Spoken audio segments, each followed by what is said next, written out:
don't hire someone you can't fire if you don't have the balls to fire them if they need to be fired. And why do you have to fire someone? It's because it's what's best for them and it's what's best for you. Be patient. Yeah, I love it. Be patient. I mean, everyone wants to be successful overnight, but it's a grind. I love Takes it. time. It's got to be patient. Excellent. Bro, if you're not at your business and it's open, I don't know where you are, Yeah. but you don't care about your business.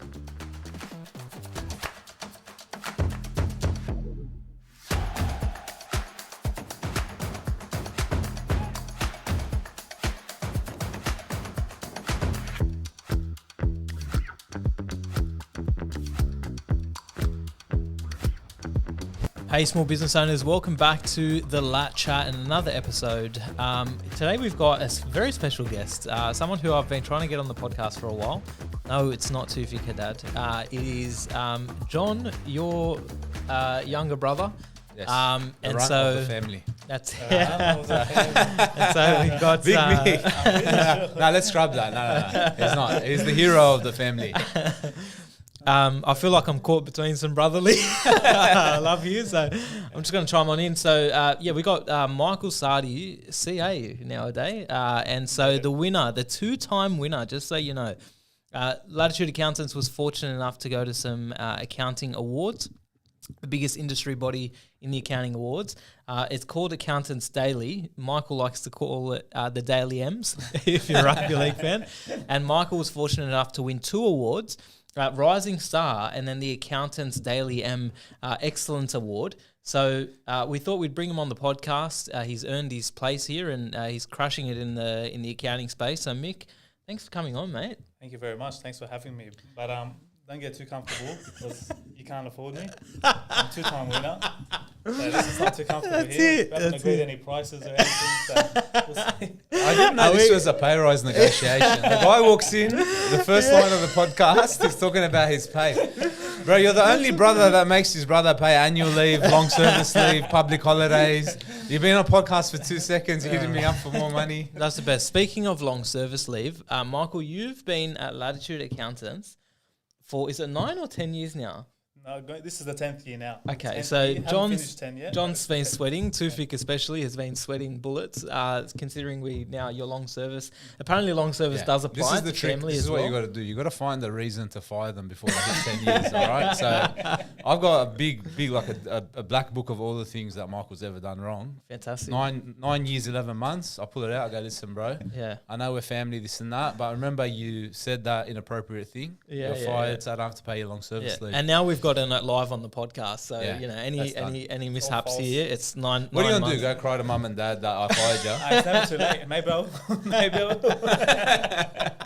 All right. Dad will hit you. On that note, Michael, you've been at Latitude Accountants for 10 years. That's insane.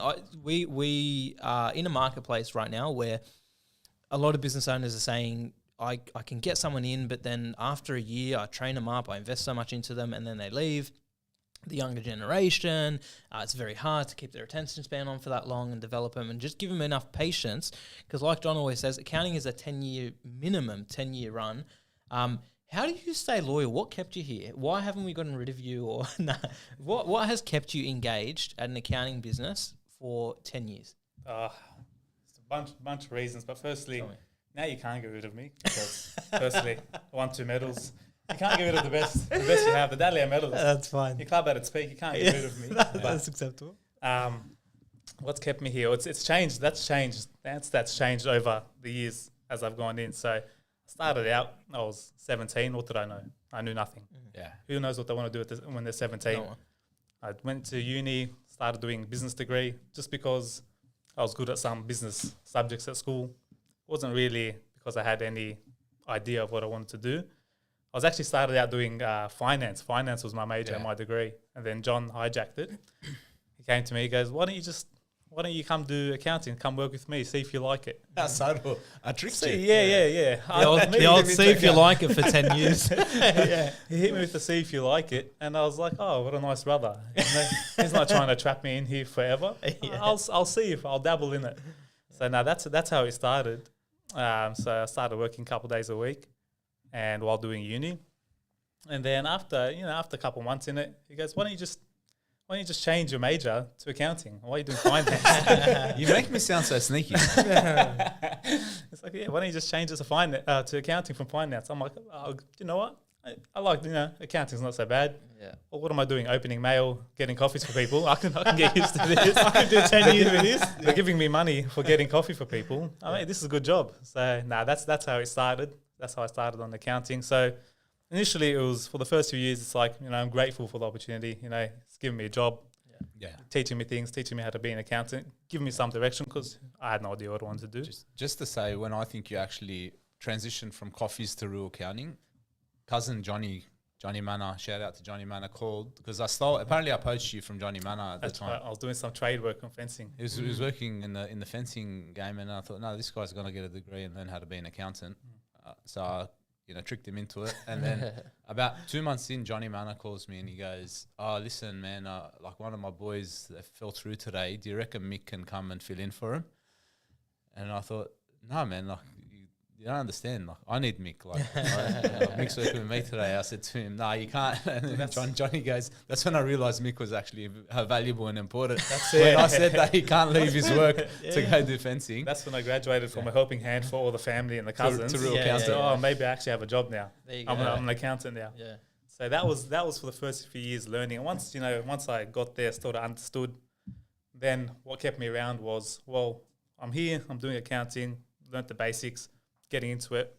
Why would I want to go somewhere else, make someone else money? I'm working for my brother. I'm a good brother, You might as well make your brother money. I'm making my brother money. course. If I'm going to make someone money, I'm going to put, why I don't not? care what they say about you. You're not a bad bloke. I'm there. That's what I'm saying. In the wise words of the bloke from Wolf of Wall Street when they're having the conversation, if anyone's going to F my cousin, it may as well be me. No, that's what Johnny. I'm thinking if anyone's gonna make profit, if anyone's gonna it's abuse me, and I said to and Johnny make money Manor, I off go, me, bro, listen, I'll make $200 a day of this bloke. There's no way you're taking it off me now. I need that $200. back then, especially when it was only paying me $12 a day back then, it was a severe profit on I'm my. paying you $12 a day now. So that's it. So that middle period, during uni, finishing all my studies. So that was more of the mindset, like, why would I go somewhere else? Make someone else money. I'll make my brother money. Let's build this business. Thanks, bro. Appreciate that. No matter what they say, I'm a good brother. it's no matter what what they say about no matter how much I tease him. Yeah. Well, he calls me the run of the family. I don't know if you've ever displayed old photos of this bloke. It's easy to be the run of the family when all your brothers are 130 kilos plus. He's displayed his own photos for me to see. So if you ever... Right, thanks for saying 130. You could have went so much higher. I'm trying to encompass both you and Jack. I put 130 You could have went plus. so much higher with that number. When you're sub 100 in my family, that makes you a run. But anyway, So you do your first 2-3 years. You're doing the coffees. You're helping everyone out. This was back in Grove Street days. Grove Street, that's right. I think you were one of the first 2 or 3 employees. No, it was maybe they were trading for about 1 to 2 years before me. I think. I did some work experience back when there was the original employees, but now they'd had a few years before me. But I think I'm longer serving now. Yeah, and longest consistently, consistently. Yeah. Because So Rebecca keeps leaving. Yeah, the the longest unbroken streak. That's it. So we come. Rebecca, if you're can't get watching, you out here. if you leave again, we're done. Our limit is if you leave 3 times, that's it. You can leave twice, but if you leave 3 times, you Cheat never them with come twice. back. Fool me It's once. Yeah. So all right. So then 3 years in ish, you start doing like proper account. When I say proper account, like BASs, tax returns, all the good stuff. How did your career sort of start taking shape, and you're going through uni and all that sort of thing? What in the business is teaching you? Like, how did you learn the fundamentals of your job, basically? Not through uni is great, by the way. It's good, but you learn on the job. Yeah, I mean, going to uni, doing the subjects, you learn a bit of the basics, but when you actually want to learn accounting, it's best to learn on the job, learn from yourself. I mean, when we were in Grove Street still, John was teaching me, Rebecca was teaching me, learning off Tufik. There was other staff members there at the time. So it's learning on the job, doing the work. You ask questions while you're doing it. You have What's questions. it like learning off Tufik? Learning off Tufik, you have to be very tough if you want to learn off Tufik. I agree. It's the tough old love. school. It's the It's old tough school method, the tough love method. If you make a mistake, he'll let you know you've made a mistake. Yeah. Yeah. Would he ever say something like, "Are you dumb? Are you stupid?" Does he say I've stuff never like heard that? him say that. I've never heard him Let me say tell you, I've worked for Tufik for now, we're going on 10 years now. He's given me a hug one time, and I was very, I was very uncomfortable when he hugged me. It's a worry. Yeah, Bro, he how gave come me- he didn't tell me he tried to hug you? I would have spoke to him. So it's you learn the hard way, which is you have to learn the hard way sometimes. Yeah. But no, you learn off the people around you, yourself. Yeah, that's They it. put me in a room with you. Yeah, that was Those were nice. some I interesting. taught you some find and recode. You taught me some zero tricks. hacks and tips and tricks. But Yeah, you're right. I think you know, the going into that, like, I don't know, it's not glamorized as much, but it used to be quite common where it's just a bit of tough love. You get in there, you get your hands dirty, and you figure it out along the way. And I think too many employers are not willing to let their staff just go in there, have a crack, see what happens, make some mistakes. You know, it's banter. We talk about those times, but really we're trying to get our staff to learn from their mistakes, to learn from the things that they're doing, and then become better accountants, and then eventually become Daliam. So that's Eventually. awesome. And then so you stick around, but like past 5, 6, 7, 8 years, you're doing not the same thing over and over, but you're in your job, you're in the trenches, you're keeping the ball moving. Have you, like, not, I don't want you to say it, but have you, what kept you there? Because like there are other accounting firms out there, there are other opportunities. You've got your tax agent number, you've got your CA. There are other things happening outside. When I got my tax agent number, I had a crack on my own. What has stuck? Like what keeps you here? well, yeah, you're right. So you finished uni, going on to CA. You know, you think at that stage, you know, I finished uni, got my degree. I've been doing this 6-7 years. You've taken on a lot more responsibility. You think it's easy to think that you know it all, and you've got everything covered, and you can go out and do it all. But then you can quickly also see there's so much you don't know. Yeah. There's so much you're still yet to learn. And there's so much that so much more you have to see before I think you can do that well. I mean, you can go out, you can try your best, you can learn. I'm sorry, like you went out, you learned a lot. Probably you learned in the deep end. 100%. So I knew there was a lot that, like, I wasn't naive to the fact that there's a lot more out there. I can do tax returns. Yeah. I can do BASes. I can do it really well. Yeah. But there's still a whole other side of stepping up from being a tax specialist to running your own business, being 100%. tax advisory, Yeah. teaching the clients, controlling the clients. Yeah. And that's an area where I knew I didn't have it covered yet. And that's something where over staying at Latitude and then having them progress me into those roles and teach me those roles, I think I can progress far quicker than if I went out on my own. For sure. Not that it doesn't work, but I saw that there was benefit to staying and learning that side of it. Absolutely. So And there's also, sorry. no, you go. There's also the fact that you have those conversations with the people in charge, the boss man over there, and they paint the future for you. Yeah. You know, they let you know you're not wasting your time here. Yeah. If you have the questions, you can ask them, and they paint you the future. So I know I'm not wasting my time here. For sure. It's not like I'm just sitting here. I'm going to be sitting here for the next 20 years, not progressing in that. I know that's not the case. You got to have those conversations. You've got to prove yourself as well, and that'll be made known to you. So it's not so much that, I guess you can get impatient and you want to go out on your own, but there's also benefit to playing the long game as well. And going through it, doing what you got to do, grinding, For sure. and it can pay off. Let me jump in and say this. I love the idea of meritocracy. Okay. Now, there's two competing factors that some people might get confused when they see that there's family members that work together in the same business. And the concept that creeps in is the idea that, there's nepotism. That person only has that role because his brother started the business, or, you know, his dad runs the business. You know, it's just a family business. It's not.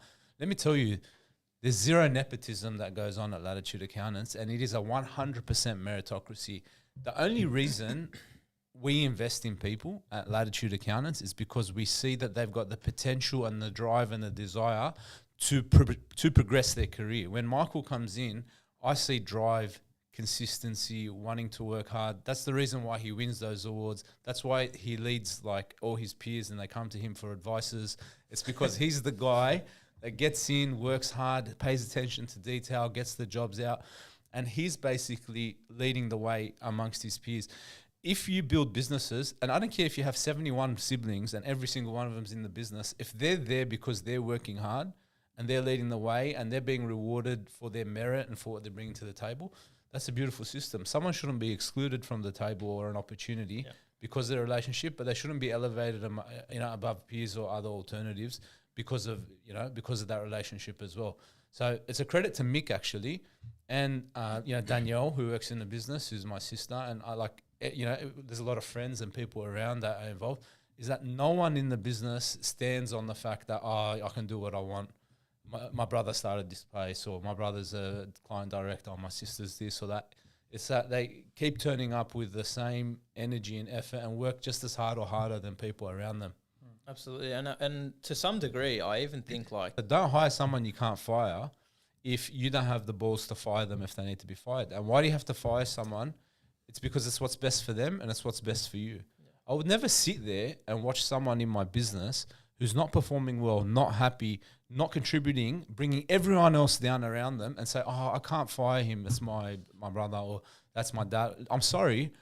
What you like or how you feel about the person is not above what's best for them and best for the clients and best for everyone else.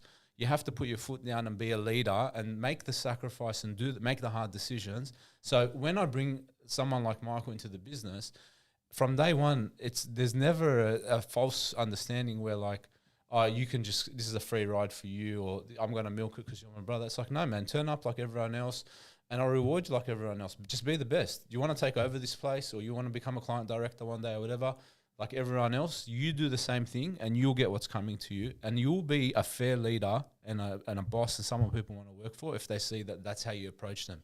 Treat people how they deserve to be treated.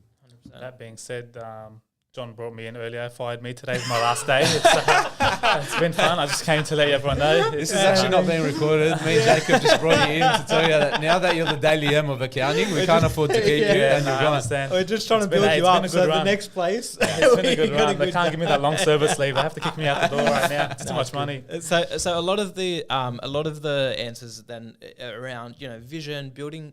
So if you're a small business owner, you're listening to this, how do you keep your staff members for a really long time? Build up the vision, build up the skills and the training and the development you can give into them, and hire.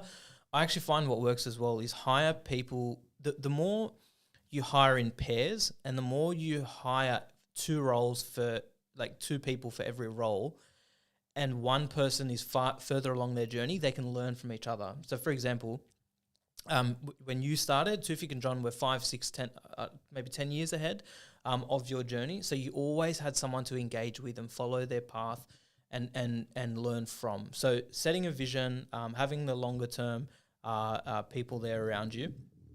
We'll talk about, I think, the award. So why don't you talk to me about how did you feel on the night? You win the award. You're up there. You've crushed it over your career, and you're recognised for that. How did that feel? I didn't expect it, to be honest. I didn't even know, to be honest, I was actually nominated for that award.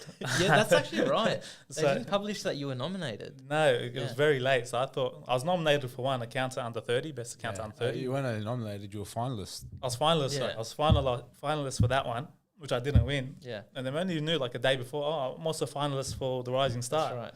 So I didn't think, along with a few other people that we know, I don't want to mention their names because I don't want to, insult them, that I beat them. But not that you ever mention it, ever. I'm not talking about anyone in particular, so I will not name names. You know what my comeback was going to be if you won one award is that I've won two. But now that you've won two and I've won two, that's it. I don't know what to say. We're equally as decorated. Yeah, I know. As Tufik likes to say, if anyone in our firm wins any awards, he owns those awards. So I also own all your awards. You have 5 awards. Yeah. How's it feel? John, anyway, how's it feel to win 5 awards? I literally walked into your offices and picked up your awards and said, look at me. I am the captain now. And I took the awards and I put them in the boardroom. I had the awards on my desk for a total of 3 days before they were confiscated and put on display. How did it feel? Honestly, I didn't expect it, but to win it was actually, I felt great. I mean, I was surprised. I didn't prepare any speech at all. So, but no, it's good. It felt nice to be recognised because accounting's a game where it's not a lot of.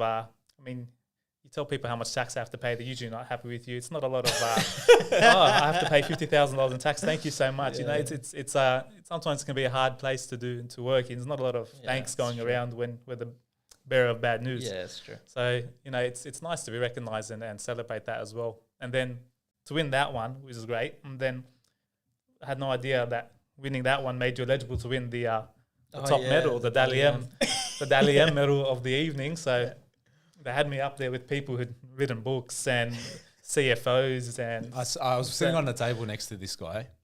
So they announced all the finalists of the daily Accountants Daily Accounting Excellence Awards, and they're literally reading the list of the names, and they're going through all the people. And then Mick looks over and he goes, "I can't believe I'm on the list with these people." Yeah, I can't believe I'm up here with all these people. And then one of them was like an author of 10 books. And he goes, "I'm lucky if I've read 10 books in my life." As he finishes saying, "I'm lucky if I've read 10 books in my life," and they say, "And the winner is Michael Saade." I was shocked. I thought, you know, it was amazing to win. I didn't expect it. It was fun, but yeah, no, up there with some big hitters. Some big talent. So, look, I don't think you give yourself enough credit. I think it's you've done a lot in your career, and sometimes when you're in the moment, you don't look back, and nor should you. Like, you've still got to. There is so much more you have to offer, and your career is so bright. The future is so bright for you that sometimes you forget to look behind you and what you've been able to achieve. So, but, you know, obviously you've been in a firm for 10 years. You've done the hard yards. You've gone from doing the coffees to being a fully fledged chartered accountant who is fantastic with their clients. You're an excellent communicator. The amount of Google reviews you get just based on, you know, your communication and making sure you put the client first and doing all the things. There's no one that sometimes leaves later than you. Not that, you know, you have to, but you put in the hard yards to make it all worthwhile. So it's exciting for us to see, and it's exciting for us to see that there's a next generation as well. So it's all pretty cool things. Now, alongside your accounting journey, I saw you go from, like, I think back in the day we grew up to some degree together, and I saw you were 65 kilo, you know, skinny, high pitched. I remember a high pitched voice. I don't know if that was common in the Saade household, because considering we're in the Saade family. As God is my witness, I did not hear Michael say one word to he was 19 years old. I forget high pitched. The guy didn't speak. I swear, one day he just like a guy came out and started speaking to me. He's like, "Hey, bro, I'm thinking of doing finance." I go, "Who are you?" What? It's Michael, my brother, and he can speak. And I'm like, you know, just like, I'd say late bloomer. Yeah. So then you bro, I seen you at church. You're like, you know, whatever. And then I see you at Latitude. And then the development, bro, between when I left Latitude and then came back, I was benching the same as you. You know, we topped out at the hardest dumbbells in the gym, which is 36 kilo, and it was hard barrier to break. We hit the 40s maybe once or twice, freaked out, looked out at each other. It was a good feeling.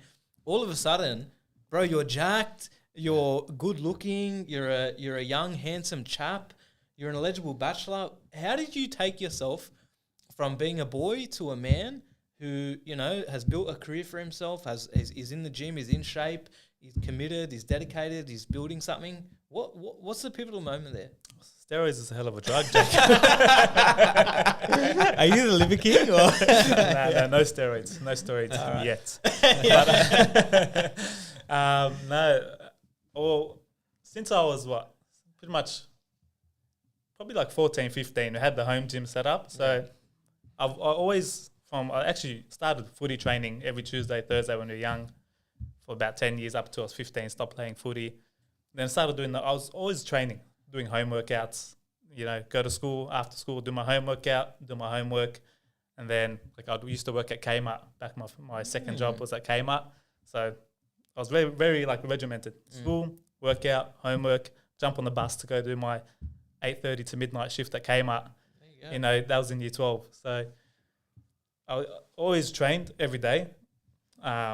And that is something I carried on. I guess a bit of a growth spurt helped. But getting to the gym, eating more, heavier weights. It's actually funny, I remember when I first joined a commercial gym, I was 65 kilos. You're right, 65 kilos when I finished year 12. I first joined the gym, and I didn't know, like, I only did some light weights at home. Didn't really do anything too crazy. I get to the gym and I'm skipping in the gym. You know, I'm 65 kilos. Yeah, you know, I'll do a bit of cardio. I'll skip in the gym. And then our other brother, Jack, I see him walk into the same gym. He looks at me like I see him look at me from across the gym. Doesn't speak to me the whole gym session. I'm like, all right. So I go home. I said, oh, bye. He just like waves me off. I'm like, okay. So I get home, whatever. The next day, I hear a knock on my room. And he goes, put your clothes on, come with me. Okay. Okay, where are we going? He's like, we're going to the gym. I'm like, all right. So he gets in the car, we're driving there. He goes, listen, I don't ever want to see you with a skipping rope in your hand ever again. So you're 65 kilos. Jack is maybe 120 kilos. At this point, this is peak Jack. He's bulked, he's jacked. He's my brother's a big boy, he's athletic boys. And I was there like the twerp I was, 65 kilos. And he takes me to the gym, takes me right up to the dumbbell stand. He goes, this is a dumbbell. This is the only thing you need to use in the gym. I don't want to ever see skipping in the gym ever again. That's the best. Started training with Jack, started going to the gym more, eating more. And then I gained, I think it was, so probably that's around the time you knew me. Maybe I was 18, 19, started going to the gym. Then every year after that, I gained 10 kilos for 3 years. So I went from 65, 75, 85 to 95 kilos by the time I was about 20, 21. That's insane. I think you should probably stop now. And the now struggle, we're trying to go backwards. the struggle ever since I was being about 21, 22 is trying to reverse that. Right. I'm sitting at 92 right now as we speak. So do you know, I can't people reverse walk in, right? Like the accountants awards, I heard people go up to our table and they look at us. They got Pat, like he's... Bro, the bloke's like a cylinder. Like National powerlifter. Powerlifting king. He's like I call him the hydraulic press. You got this guy puts on 10 kilos a year. Tufik and I aren't small. You do some weight. Like there's all these big guys at the accounting awards. They go, people walk past like, oh, they don't look like accountants. They look. Is this the gym awards? They look like they run a gym. That's the best. Like, bro, what? Do you want an accountant that's a pencil neck? You know what I mean? Do you want someone who's going to back you up when things go down? I want an accountant who splits about 4 sets of his suit pants. I split my pants every year. About 4 suit pants. I split them every year. Have to get new pants. You know what the best is? I actually, look, I don't want to brag or anything, but gym culture at Latitude, do you know what I mean? Look, I don't want to say that it was me who brought gym culture to Latitude, but it was me who brought gym culture to Latitude. I do remember you introduced the lunchtime gym sessions. I brought that from corporate world, you know, the old fitness first, this and that. So I brought that in, and I swear, ever since you got jacked, it's always about how does Michael lose weight? I don't know. I could be I've been battling for like 6-7 years to lose the weight I put on. John, correct me if I'm wrong, but that's I don't know where he gets that from. Like, listen, as someone who's never had weight problems, I can't really speak to that. Must be very nice. We just got the genes, bro. We know how to put on weight, and keeping it off is a struggle. Tufik's always been my right hand guy, like my motivator to stay fit and in the gym. So I know you think you brought the gym culture to Latitude. But long before there was a Latitude, there was 2 guys, Tufik, her dad, John Saade, co-founders, and I used to live in Piedmont. And in our unit facility, there was a pool and a gym. Tufik would ride his bike from I don't know where, end up at my house at like 6 in, get me out of bed, make me go swimming, go to the gym, go for a run, and then make us walk to work. And then ever since then, the reason, like, it's been his life mission to help me stay fit. So we started Latitude Accountants just as a way for him to like be my personal trainer, just so he could be with me, always force me to go to the gym. Maybe they're right, the people at the awards calling us.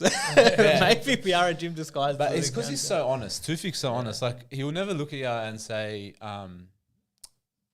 he'll never just buddy you up and say you look great or whatever. Like, he'll just be honest with you. He puts him in, he goes, John, bro, seriously, you have to lose weight. You're too fat. He'll sit there like he's literally like there's a plate in front of someone. He thinks that they're carrying a few extra pounds. He'll rip the plate. He'll take, that's it. You've had enough. He'll take the plate off you and say you've had enough. I haven't eaten this week. I've seen him throw the chocolate scotch fingers. I've seen that from the fridge. Throw a full packet into the bin. Because maybe he's gained some weight. It's projecting. Yeah, 100%. So that's cool. So you got jacked. You built some confidence. That's been nice to see. Before I ask, I've got a couple more questions for you, but we're running out of time. But I do want to ask, we went to Queensland for end of financial year, celebration. You weren't happy about the accommodation living situation. Do you want to just share with the audience what happened, why you weren't happy? Because, Yeah, I'm curious, bro. I don't want to talk to you. I think we should end it here. I do not like you. Yeah. So but the backstory is we're in the Gold Coast, and Firstly, why did we let Patrick book where we were Oh, staying? Anyways, it's a big sorry, problem. continue. So anyway, all the other John Tufik, they made the wise decision of, last time we went, we all sort of shared a space, but this time John and Tufik decided, you know what, we've got a few kids now, a good night's sleep would be nice, so they booked their own rooms. And Let me correct you. There was when we all shared a space. I can't remember who, but someone in the team ended up in my bed, and I had to sleep on the floor. So I thought I definitely need my own space. I don't want to name any names because I don't want to embarrass that person. I'll call Pat after. And but I'm not going to point out anyone. Yeah, 100%. so it's nice of You're very you. subtle, Mick. I like it. Thanks for you pointing to me so I can call Pat and let him know that, Anyway. So, they go to their own rooms, and we had a shared living situation. Yes. Now, don't get me wrong. I don't mind sharing a room but I would like my own key to access the room whenever I'd like. We had one key to share between the three of us, which meant I had to ask for permission when I wanted to go to sleep. Now, not since I was 12 years old was I given a bedtime. Now it's reversed since then. Back then I wanted to stay up later. This particular trip I wanted to go to sleep. However, I was not allowed to go to sleep because I was not given. Apparently, I was not allowed to have the key to go to sleep. We've only got one more single member on our team from the guys. Anyway, there's still some girls available for the open market if anyone, But so Pat from our team. We've got a is few the only single one. guys now. We've got some Have we? Oh yeah, we do actually. A Yeah. lot more members. So, but one of the ones on the trip there, Pat, obviously he wants to have a big night out, wants to go out, and Michael is, not in that situation at the Recently moment. retired. Recently retired, and so seeing Mick and Pat go at it was one of the best things I've ever seen. You got the single young buck who wants to stay out till 4 a.m. And now you've got wants to sleep. He's like, come have another drink, Just come and wants to stay stay out. The double 7 champ, a.m. the Dalian flight. of accounting Yeah, wants yeah. to sleep at 7 p.m. That's it, he's retired. 7 p.m. Try 2 a.m. I wanted to go to sleep and they kept me out till 4 a.m. Yeah. That's not ideal. Only Only to find out that Patrick didn't actually have the key, That was me. and withholding this guy had the key and was blaming it on Patrick the whole time. There you go. Anyway, shifting gears a little bit, what are the 3 habits that built your success over the 10-year tenure, winning those, some awards? What are the 3 things that have helped you be successful in your career? 3 habits. I haven't really You thought. can go one if you want. The one, I don't know if it's helped me in my career, but I have to stay active. I have to train. I have to work out. And that's been consistent. Actually, maybe there's 2. But number 1, working out, training. I mean, we sit down all day. Yeah. A lot of numbers. It's all in the head. Your brain is finished by the end of the day. Yeah. But you're sitting down all day. Your body's still fresh. Yeah. And you need to work the body as well. So Yeah, beneath the shoulders. beneath the shoulders, that's it. The brain's got to work out. Yeah. Good. You need to work out. How many below. times do you work out a week? I try to go 4 or 5. You got to 4 or up 5 those times. numbers. Yeah. The rookie numbers. So I try to go 4 or 5 times a week to work out, and I think you have to, or else you lose your mind a bit. Yeah, I mean, you got to work out your body. You got to get your body moving. So that's number 1. So 1, move your body. 2. Number 2, you got to get some haircuts. Let me tell You're the you. haircut king, man. There's something about getting a nice haircut on the Yeah. weekly. Call me crazy. Yeah. Get a haircut on the weekly. You feel good. That's it. You feel good. You look fresh. It's like feel it's better. Like it's like washing your car. Eh? Yeah, it's like washing a car. It's like, having Reset. a nice hot shower. But imagine doing it every week Yeah. Beautiful. and you feel amazing Imagine every week. doing it every week at the very moment your boss needs you. That's Michael Saade. Every time I get up, I'm like, where is Mick? He can He's getting a haircut. He can every sacrifice single an time. hour out of the week to have me at my best 24/7. Yeah, yeah. Sorry, Yeah. 23/7. Yeah. I mean, you No lose an wonder. hour. You lose an hour, but So the two keys or habits to building a successful career. Number 1, stay active, stay active. because that will also influence your work, and your work will influence how active you need to be. And number 2, get fresh fades. Get fresh fades. Fresh fades Fridays is If what they're calling it. I was going to throw a number 3 in there. Be patient. Yeah, I love Be it. patient. I mean, everyone wants to be successful overnight, but it's a grind. I love Takes it. time. You just got to be Excellent. patient. Excellent. That's amazing though. Thanks for sharing that. All very good tips. And so you deal with a lot of small businesses every single day. Hundreds, if not thousands, over your career.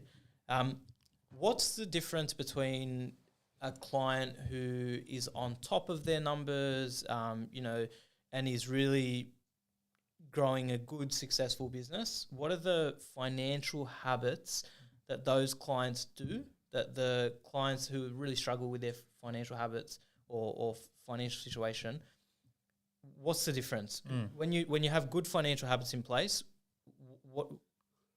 I've effed up the question. But No, I get what you say. I think they're disciplined. okay. I mean, we always tell our clients, probably the first thing we tell them when they walk in, they set up a business. Set up a separate bank account, a tax savings account, put 30% of your money in there, don't touch it, leave it for tax. And then they know exactly what money they have to play with. And the people who actually can stick to that and actually can be disciplined and do that, they're never really surprised or short cash when it comes to tax time.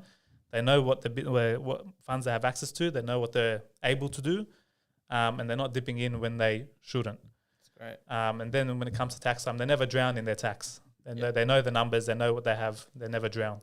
That's excellent. So that's the main thing. If you can be disciplined and set that up correctly, and manage that correctly, I think you can start the right way. Excellent. So discipline feeds into gym, getting weekly haircuts, and it also helps you make sure your numbers are in check and make sure your business is growing. John, I'll actually ask you the question as well.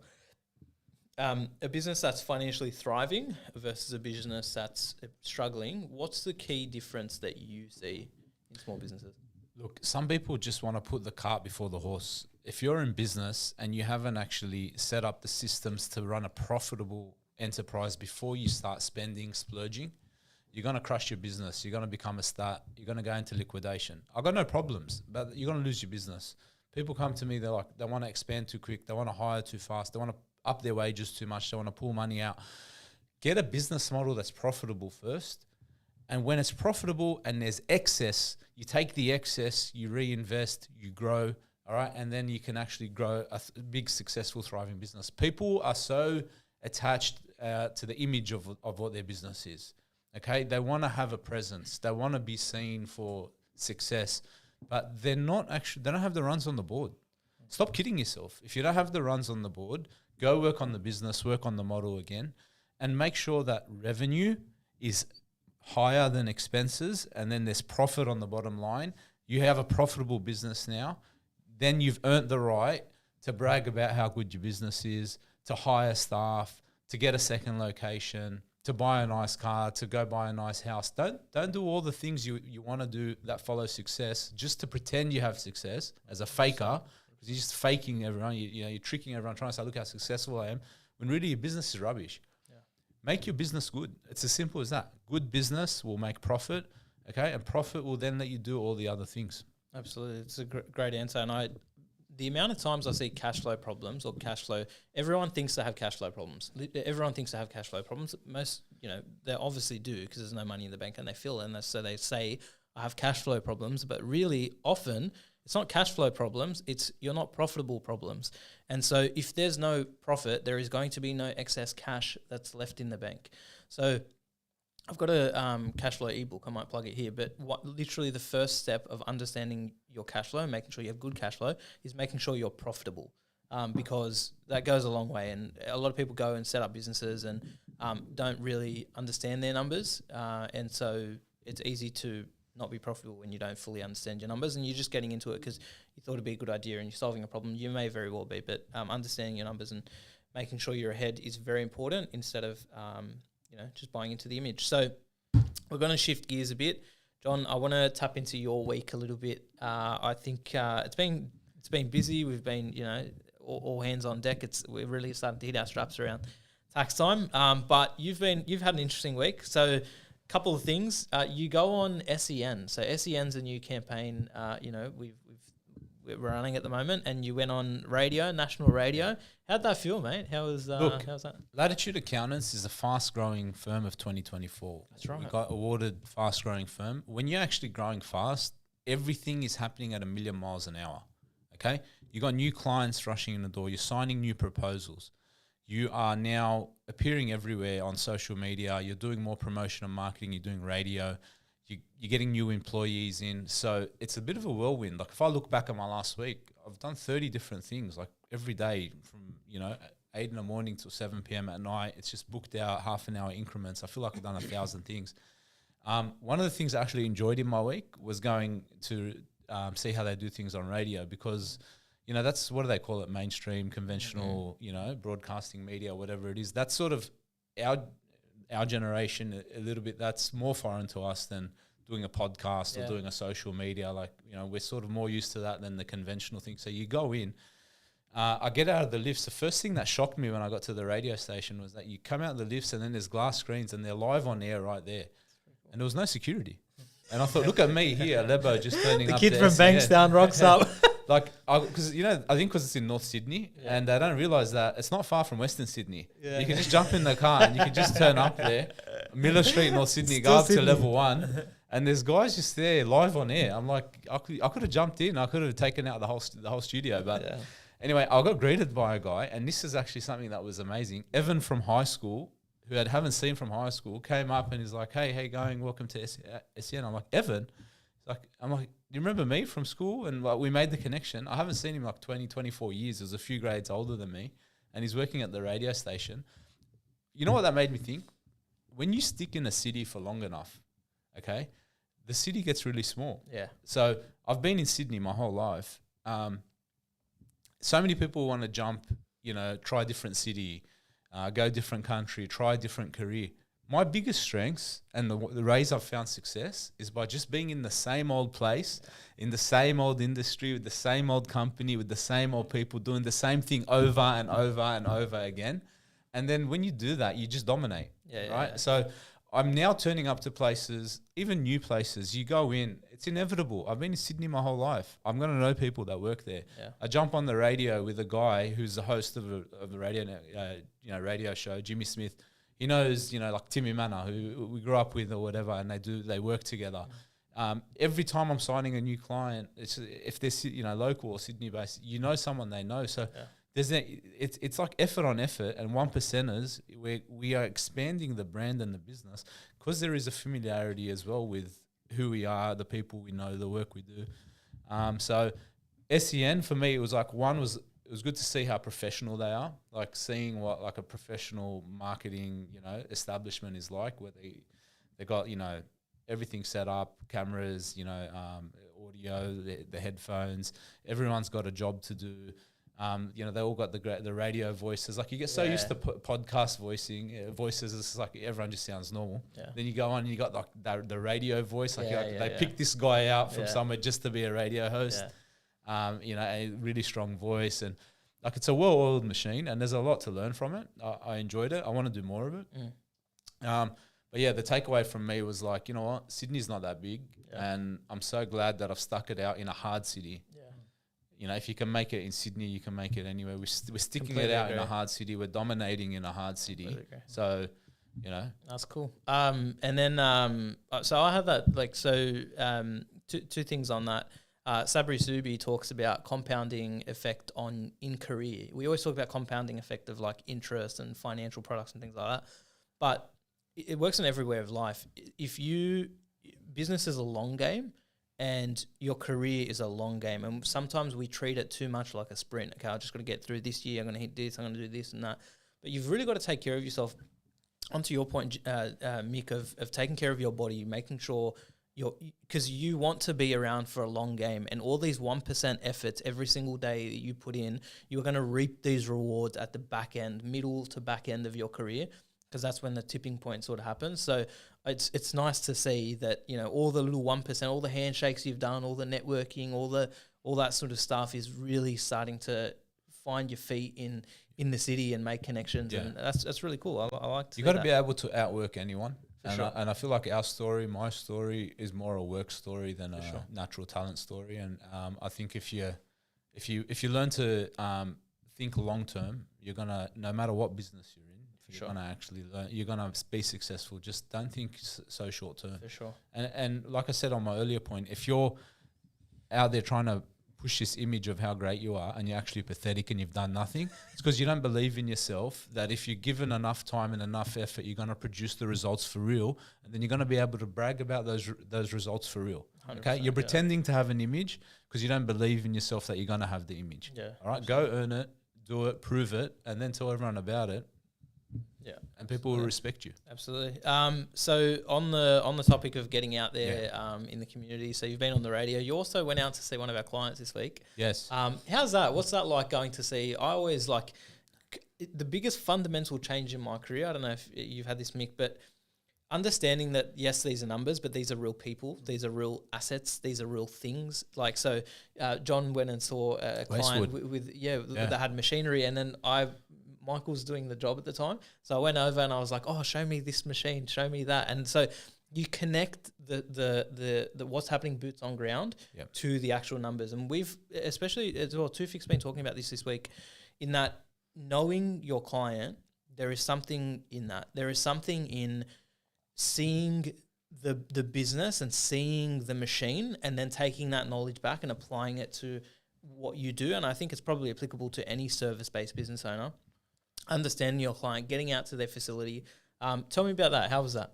Most of the accountants won't tell you, but they don't know anything about your business. All right? Our competitors, they sit there in rooms learning how to be accountants because they learn how to read a profit and loss and balance sheet and they know the tax code. I'm sorry, you don't care about your business owner or your client if you don't know you don't know their business. Tufik is the best at this. He knows every industry and he knows every business. And that's what Tufik's drilling into me. Actually, going from just you're perfect at doing the taxes, doing numbers, to actually being a client manager. 100%. He always asks me, bring him a job. Okay, what's your client? What's the family like? Who is your client? That's what he wants to know. 100%. What do they do? 100%. Where are they? Where are they based? Yeah. So he's drilling in to go to that next level, essentially, of that client service. You have to know your client. 100%. And this is why knowing your client is most important. It's something I'm learning later in life. You are the judge of their business. If you are the accountant, okay, you are the judge of your client's business. You don't even know this, but the context of the conversation you're having with your client when you do their tax at the end of the year is they're the student and you're the teacher or the judge, and you're telling them, hey, let me look at the numbers, revenue, gross profit, COGS, profit. They're waiting for you to tell them whether they did good or not. Yeah, that's actually true. You're the judge. You're sitting there. You're the guy who's seen 2,000 profit and losses all year and balance sheets all year. They're waiting for you to tell them, hey, no one else is going to tell them they did a good job or whether they're successful or they're performing. I make sure I tell my clients, hey, man, you did good. You had a great quarter. It's the best quarter you've ever had. Yeah. The reason you did good is because you changed this, and therefore, you're doing well. Like when I sit down with someone and I know their business and I tell them you've done good, they're going to feel like they're rewarded. There isn't anyone else in their life who knows how they're really performing except for their accountant. So when I go out and I see a client, I need to know their business and I need to understand why they're failing or they're succeeding. And one of my favorite things to do is just drop in unannounced, see if they're there. Yeah. Like Joe didn't know I was turning up, and I went just before he would open up, and I just turned up, and he's there, and he's with other guys, and they're planning their production for the day, and he's excited to see me. He gives me a big hug. We had a coffee, showed me his new equipment, and like I love that. It's like, all right, this guy cares about his business. Yeah. But I have to say something. I turn up to some of my clients' shops, and not everyone has a location, and not everyone's local, but you're just lucky if you are, and they're not there. Bro, if you're not at your business and it's open, I don't know where you are, but you don't care about your business. Yeah. All right. Now, if you're just never there, like, you might not be there here or there, but if you're just never at your business, you don't care about your business. You want to be a business owner, but you don't care about your business. Be at your business. Be with your employees. Be with your customers. Be involved. Because if you don't care, what are you doing it for? Money. Are you just doing it because you want to make it? You're not going to make any money because you don't care about your business. Yeah, 100%. So care about your business first. The money will come. But just be present. Get that boots on ground. I've been reading a book, obviously, as you know. You don't know that. I know, it's crazy. But it's a book called Lincoln on Leadership. And it talks about one of Abraham Lincoln's best traits. He wasn't the most qualified. He wasn't the most experienced. He wasn't the most talented. But one thing he did really, really well was circulate amongst the troops, get a good feel for what's happening boots on ground, be present, understand, just go to the problem, like nothing can buy that experience, no set of numbers. If I look at a P&L, they're all just numbers, right? I can look at a P&L and say, yeah, this might be your issue. But then when I actually rock up to the business and, the staff aren't there on time, there's an issue with one of the machines, there's inefficiencies, there's this, there's that. The numbers tell the story, and the story now lines up with what's actually happening. So I think it's a great point you make, and I love that. We're out at our clients. I love that to fix drilling that amongst the team. It's building good culture, to be honest. So, John, and a few other things about your week. This has become a good catch-up session on the week and what's happening in the firm. I've missed you. I feel like we haven't spoken in a while, And and we're getting to catch up. Yeah, I've been that busy. I haven't seen you properly. Bro, yeah. My door's been bloody closed all week. I know. I feel like this is the first time it's been open. All right. So talk to me about, we went out for lunch. We hired a new cadet. Okay, Yes. so we hired a new cadet. That was nice. And so... Let's go, Brendan. It's very, yeah. Yeah, his name's Brendan, so all I can think of is let's go, Brendan. So it's nice to see. It's refreshing. It's brought a nice refreshing feel to the office. So we're out at lunch. It's his first day, and we're taking him out for lunch. And John, you go on this rant. Were you there at the table? Yeah. John goes on this rant about, and I've heard you say it in the past. This is why I'm bringing it up. Pat, there's a couple of things Pat's done that's annoyed you, but one of them is you talked about if you're running, you see people running places, and if you're running places, something has fundamentally... You know what? I'm going to let you say it. So tell me about your problem with people running places. I grew up in an environment where my dad would yell at us. All right. Now, I love my dad. Our dad would yell at us. But my dad's great. My dad's one of the best dads ever. He was always playing sport with us, but it's very helped us to be competitive. But when my dad was fixing one of the taxis in the back and he needed a tool and he yelled for it, bro, if you were not running to grab that tool at fast pace, you were dead. Like the speed that you had to produce things at for my dad was top level. So when I finally, matured and went out and got married and started my own life in my own house, I found out that I didn't actually have to always run all the time. I learned that sometimes I could walk from point A to B, and I realized that, you know what, man, you conserve energy. Sometimes in our office, it's an office of adults. I see people running from office to office, all right? I see people running inside. And I say to myself, why are they running? Why are you still running? Like, is your dad yelling at you? What's going wrong? If you're running from point A to point B, you should be running for your life. Like, someone's going to kill you if you're not doing that. What has gone wrong in an office where you do tax returns, where you've misjudged where you need to be so much that you have to run from your office to the other point so that you don't get in trouble? Why are you running in the office? I don't understand. It's inefficient and it's not necessary. What's gone wrong in your day that you're running in an office? We're accountants. Yeah, Michael, what are your thoughts on that? I love the old office, the Marrickville office. It was a very long hallway. Yeah. And Patrick's office used to be at one end and Tufek's at the other end. And I was all situated in the middle. Yeah.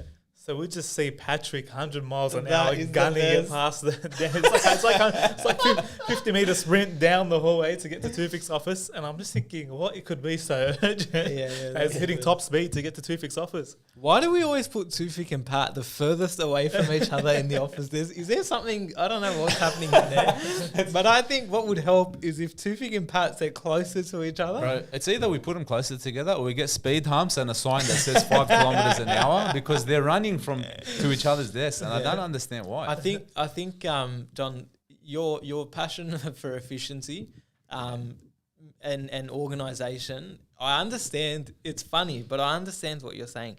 If you're running, something in the lead up to you running has gone wrong that has caused you to run, and maybe we should focus on, like, if you're always speeding or if you always have road rage. I won't mention any names, Michael, about the road rage, but if leaving, it's hard to do. It's not hard to do, really. Bro, just leave 10 minutes earlier. Leave 15 minutes. I'm speaking to myself, like I'm speaking to the choir here, but like if you've gotten to a point where you're speeding, you're angry, something's gone wrong, it's all about the preparation. Prepare.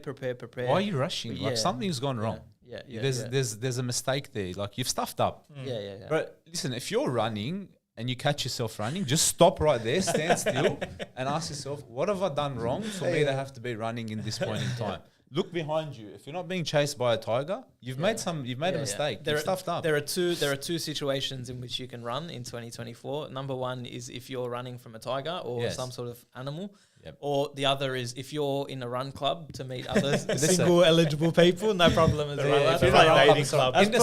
In the Saade family, there's 2 rules. Number one, you're never allowed to go skipping at the gym. And number two, you don't run unless you're being chased by a tiger. That's true. Or unless dad needs some tools to fix the taxi. Apart from that, there's no running allowed. That's play on. And so you went to the client. What are your John? Yeah, this is one I'm going to ask you. So you're, you're in obviously a senior level in the business, quite senior, probably the most senior person in the business. So you said you're doing like a million different things. I got two questions on that. Number one, what's it like balancing all the moving parts of a business, and how do you make a decision on like, what do I do next? Like, how do you think both strategically long term, but also juggle everything that's happening in the current term? Yep. All right. So I freak out sometimes when I see what's happening at Latitude. I was speaking to Rebecca yesterday. Someone signed, and we got to like 24 people in the business. And like, to think just, 5 years ago, it's probably not even half that much. We're obviously growing at a rapid rate, and we're doing a lot of things. I know my personality. My personality is super organized. I love to conserve energy, probably why I don't like to run. I love to do things in an orderly way, paced out, well thought out, just one after the other. What I've realized in the last 5 years is if you are prone to do things in a slow, orderly, progressive way, one step at a time, the key for you to thrive and grow in your business is to create chaos. You have to create chaos and then organize the chaos. For me, I'm doing a lot more than I would reasonably feel comfortable to do and creating more chaos. Let's hire more people. Let's spend more on ads. Let's do a podcast. Let's go on radio. Let's, find a new office. Even before the lease is ended, we need double the space. Let's double the size of the office. Let's look at businesses that are exiting or people retiring. Let's buy their ledgers and bring them in-house. Let's merge firms. Let's do all these chaotic things that take energy, because what's my expertise as a person? It's to organize the chaos. So if there's no chaos to organize, I'm bored. I'm sitting down at a cafe, sipping coffees, talking about how the Bulldogs are going to thrash Brisbane today or whatever it is, okay? But if I create enough chaos, I'm an expert organizer, and then when I organize the chaos, you know what the result is? A bigger business. Growth, okay? Now, the key is I have an expertise in chaos organization. So when I create chaos, I create growth. If you're someone that is a gatherer of experiences and not necessarily organized, if you go out and create chaos to add on more chaos, the tidal wave will come in your life and wreck you because you cannot organize all that chaos. So the key for you is to narrow down and sequence. The key for a person that's a gatherer who may prone to be disorganized is to limit yourself to say, I'm going to do this and I'm going to do that and I'm going to do that next, because your natural tendency is to do the chaos. So every single person has to approach that differently. At Latitude Accountants, we are growing in a chaos rate, okay? And it's my job to sit there and organize it and make sure it doesn't all fall over. If you're someone that is looking to be the opposite, which is what I find most business owners are. Yeah. Most business owners have the personality where they're gatherers and they're explorers, and they're looking at all these things, and they have to work out how to sequence. The thing you have to realize is I need to do the thing right now that creates the most return on effort right now, okay? So, and I look at it the same way a profit and loss statement is set out. What's the top of a profit and loss statement? Revenue. If you don't have revenue headed in the right direction, you can't do anything else in the business. The number one thing you have to do is get your marketing and sales right. 100%. You get the marketing and sales right, lead generation. That means you've now got work. Now you can focus on COGS production, okay? You get your production right, okay, and then you can service the sales, okay, and then you get your overheads in order, and you're going to create profit, then you reinvest that profit again in the top line. Rinse, repeat. Keep doing that cycle so you can improve your business 10x, 100x, 1,000x, okay, and just force yourself to narrow down and focus those efforts. I love it. I love that you use the analogy of a P&L. I've never thought about it like that. I don't know if you've ever thought about it like that, but seeing that cycle play out is beautiful to see. So obviously as accountants growing, taking on a lot of clients, and we're starting to see, a lot of business owners, you talked about this on SEN on the radio, where businesses are struggling at the moment. The economic tide has somewhat shifted. And you know, we're just seeing it. There's ASIC, not ASIC, but there's plenty of articles about Fortescue shed some jobs this week. Insolvencies at an all-time high, all that sort of thing. So if you're a business who is struggling at the moment, what advice would you give to that business owner to rectify it? Look, if you're a business that's struggling right now, you're not alone. As I've said in the past, we've got rising inflation, we've got interest rates being high, we've got a per capita recession happening in Australia where consumption's going down. Every retail business I'm associated with or have seen, an e-commerce business, is starting to lose revenue. So you're not alone. You need to bolster down and work out what the numbers are. So understand your numbers, okay? Work out where you need to work on in your business to make sure your business is profitable. If you need to get lean right now, then get lean. If you've got 2 or 3 people in your business and the focus is to give you more time to work on the business, well, we're heading into a lean season. It might be time for you to get rid of those extra people and do more work yourself. If you're a business owner and you've got extra staff and you're making losses and the revenue's not going up, I'm sorry, it's like crisis stations right now. You have to get rid of the extras and do the work yourself. All right? Don't get in that position where it's like, I'm a business owner. I only work on the business. I can't get my hands dirty. I'm sorry, if we're in a recession, interest rates are going up, you have to sometimes get your hands dirty. You have to say, there's no money to pay extra wages right now. I'm going to get my hands dirty. I'm going to get on the tools. I'm going to do the work. And guess what? When I get home at night, I'm going to work on the business. Yeah. And there's something called Saturday and Sunday. And it doesn't mean you have to do nothing on Saturday and Sunday. It's your business. If you have to work hard on your business because we're heading into a recession and you need to keep the business running, the businesses that can keep running in the next 12 to 24 months, when all the other cafes or all the other retail shops or all the other businesses go out of business, or the other construction businesses go out of business, the guy that worked his ass off, or girl right now, to keep his business open, in 24 months and 36 months is going to reap the reward, because now, guess what? They're in demand and the economy turns around, and these things are cyclical. Yeah. Then they're going to be there to survive. So I would say it's time to cut out the luxuries, okay, and work on what's essential in the business and just work hard. Yeah, 100%. And it's obviously easier said than done, but the reality is business is hard. If business was easy, everyone would start a business and everyone would make a ton of money. And it's felt like, you know, I don't know if it's COVID-free money, but it's felt like a lot of people have just started businesses and, you know, we're making money in very short time frames and whatever. But winter's here. If it's not, it's coming. So and it's sad to see a lot of business owners really struggling. And to some extent, it's been very tough coming off the back of COVID, where businesses got really affected during COVID, and then even after it's still affected. And we're still paying the price for a lot of the COVID sort of stuff. And forget COVID. Australia, like if you think Australia had its COVID, you don't even know what's coming from Australia. Let me tell you, Australia hasn't had its recession. Australia didn't have a recession in the GFC. No, Australia didn't have a proper recession, in my opinion, in COVID. The Australian recession is coming, okay? And this is not scaremongering, but let me tell you, our biggest export in Australia is iron ore. Right now, they're building a $17.2 billion iron ore mine in Guinea, in West Africa. Rio Tinto is running it. It launches in July next year. You're going to see a different Australia when all the Chinese money that used to come in to buy our iron ore stops coming here partially and starts going to West Africa. You're going to see what it's like to live in a country which isn't being propped up on Chinese money like we've been propped up for 20 years, right? Not only that, the demographic in China is changing, where they're getting old. They're not relying on, they're not going to need as much imports as they used to.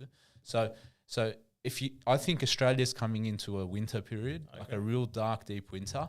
It doesn't mean it's always going to stay there, okay? But we're just used to a certain standard of living. We're used to coming out on top. We're used to never having a recession. We're used to our exports, iron ore, real estate, all these other sectors propping us up. I promise you, in 5 years from now, there isn't going to be a business left that isn't adding value and running lean and running well. If your business is running in a shonky way right now, you need to refine it and you need to get efficient, because if you don't get efficient now, when the recession comes, your business will not stand. You'll be another statistic and you end up in liquidation. 100%. And so the optimistic side of that is, if you are a good business owner, if you are a good operator, if you invest into your business wisely, if you do the hard yards, this is your season. This is the season for business owners to step up, have a proper crack, refine, recreate themselves, find a pathway forward, build the vision, and keep working towards it.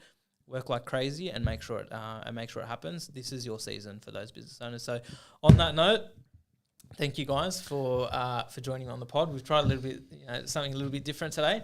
I hope it's well received, and we'll take it from there. Michael, absolute pleasure. Thanks, mate. The double champ. The double champ. Thanks for coming on, man. As always, my show. thanks for coming on Michael's show. Lovely chatting Thanks, with you guys. guys. Cheers.